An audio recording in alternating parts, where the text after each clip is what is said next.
तो रात को जिस रेल से वो आया था, ट्रेन से जिससे आया था, रात हो गई थी, एक धर्मशाला में ठहर गया। उस धर्मशाला में देर हो गई थी।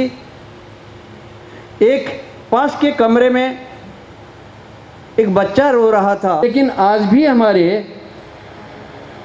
5-7 पीढ़ियों पहले जो रिश्ते थे, रिश्ते मतलब आपस में आना जाना, शादी विवाह तो रुक गया, लेकिन आना जाना, भाईचारा जो कुछ था वो आज भी वहाँ है।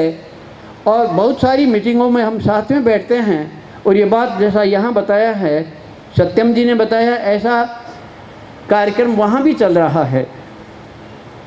यहाँ के बुज़ुर्ग लोग मुझसे इस बात पर चर्चा करते रहते हैं कि इस प्रकार के जो मौलवी सलाम जिनको हम कहते हैं, मैं समझता भी नहीं था क्या होते हैं ये, लेकिन उन्होंने मुझे सारी बातें बताई। थोड़ा दर्द भी हुआ, अंदर हिचक भी थी कि क्या हमारे भाई लोग इसको स्वीकार करेंगे।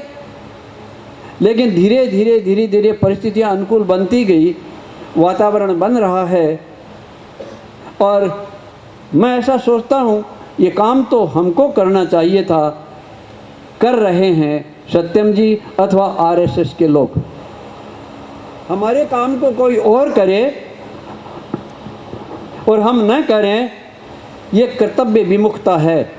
और कर्तव्य विमुख व्यक्ति भी उसी प्रकार से होता है जैसे धर्म विहीन, और वो भी पशु समान हो जाता है। हम यदि अपने आप को राजपूत समझते हैं, हम अपने आप को क्षत्रिय मानते हैं, जो तो मान ही रहे हैं, अगर लगाने की आवश्यकता नहीं है, लेकिन राजपूती नहीं है, क्षत्रियता नहीं है, तब तक वो भी पशु समान है। जय माता जी। कार्यक्रम में उपस्थित पूज्य वंदनीय भगवान सिंह साहब, आ कार्यक्रम जेना आंगणे આપણે આયોજન કર્યું છે એવા ભાવનગરના મહારાજ કુમાર શ્રી શિવબાપા, મંચસ્થ તમામ મહારાજાઓ, રાજાઓ, ઠાકોર સાહેબો, ઉપસ્થિત તમામ અગ્રણીઓ, આદરણીય વડીલો, યુવાન ભાઈઓ, માતાઓ અને બહેનો, અહીંથી પૂજ્ય ભગવાનસિંહ સાહેબ જેવા વક્તા, સત્યમસિંહ જેવા વક્તાઓને જ્યારે આપણે સાંભળ્યા હોય ત્યારે વિશેષ કાંઈ લાંબી વાતો કરવાની રહેતી નથી. મેં આમ તો ના પાડી હતી કે મારે કાંઈ બોલવાનું નથી, આજ સાંભળવાનું છે, પણ સત્યમસિંહભાઈનો આગ્રહ થયો એટલે થોડીક બે વાત કરી દઉં. આ કાર્ય કરવું એ બહુ સહેલું નથી, કારણ કે છેલ્લા 8 વર્ષથી આ પ્રયત્ન થઈ રહ્યા છે.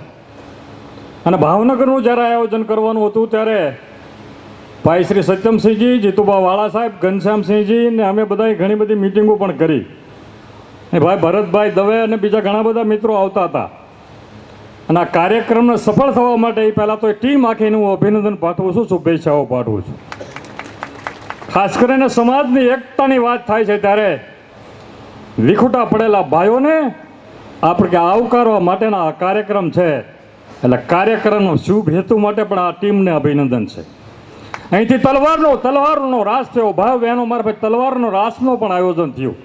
આ સમાજને શસ્ત્રો, શાસ્ત્રો, સત્તા અને સંપત્તિની પણ જરૂર છે, કારણ કે શસ્ત્રો બાહ્ય પરિબળ માટે ઉપયોગી છે, જ્યારે શાસ્ત્રો આંતરિક પરિબળ માટે ઉપયોગી છે. સત્તાની પણ જરૂર છે, સંપત્તિની પણ સમાજની જરૂર છે. સમય, સંજોગો અને પરિસ્થિતિ જોઈ જોખીને કરવામાં આવતું વર્તન માણસને સફળતા અપાવે છે. કેટલીક યોગ્યતા સમય જાય ને પછી આવે છે, કેટલીક યોગ્યતા સમજ આવે ત્યારે આવે છે. ખાસ કરીને શૂન્ય, ગણિતની શૂન્ય અન્ય સમાજોનું પણ મહત્વ વધારી દેશે. ગણિતની શૂન્ય જેની બાજુમાં ઊભી હોય ને એની કિંમત વધી જાય છે. દાખલા તરીકે અહીં મહારાજ સાહેબ બેઠા છે, એની બાજુમાં બેસીને તો આપણો વટ પડે, કારણ કે એકની બાજુમાં શૂન્ય લાગીને એટલે 1ને 10 બનાવે છે, 5ની બાજુમાં શૂન્ય લાગે એને 50 બનાવે છે, એની પણ કિંમત વધે છે. પરંતુ ફેલાઈ જવાની જરૂર છે. જ્યારે રોટલો કેમ રળવો એનું મહત્વ નથી, પણ દરેક કોળિયાને મીઠો કેમ બનાવો ને એનું નામ સાચી કેળવણી છે. શિક્ષણ અને સંસ્કાર વિહીન સમાજ ક્યારે પ્રગતિ કરી શકતો નથી. રાષ્ટ્ર કે સમાજને જો મજબૂત બનાવવો છે ને તો શિક્ષિત થવું પણ અનિવાર્ય છે. ઉત્કર્ષ સમાજની રચના માટે શિક્ષણ, સંસ્કાર, સંગઠન અને સદ્ધરતા વધારે મજબૂત થાય ને તે પણ જરૂરી છે. શિક્ષણ અને સંસ્કાર જીવન રથના બે પૈડા સમાન છે.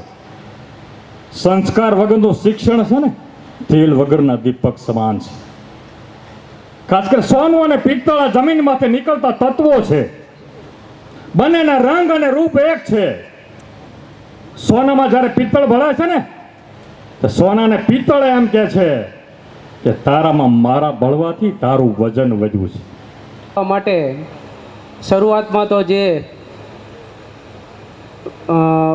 નીલમબાગ પેલેસની જગ્યા પસંદ કરેલ, પરંતુ કોઈ કારણોસર આપણને જે ખરેખર લાભ મળવાનો હતો તે ભાવવિલાસ પેલેસ માનનીય પૂજ્ય શ્રી શિવભદ્રસિંહજી મહારાજ કુમાર સાહેબના ઓળે ઘેરે જાય છે. તેમજ આ કાર્યક્રમને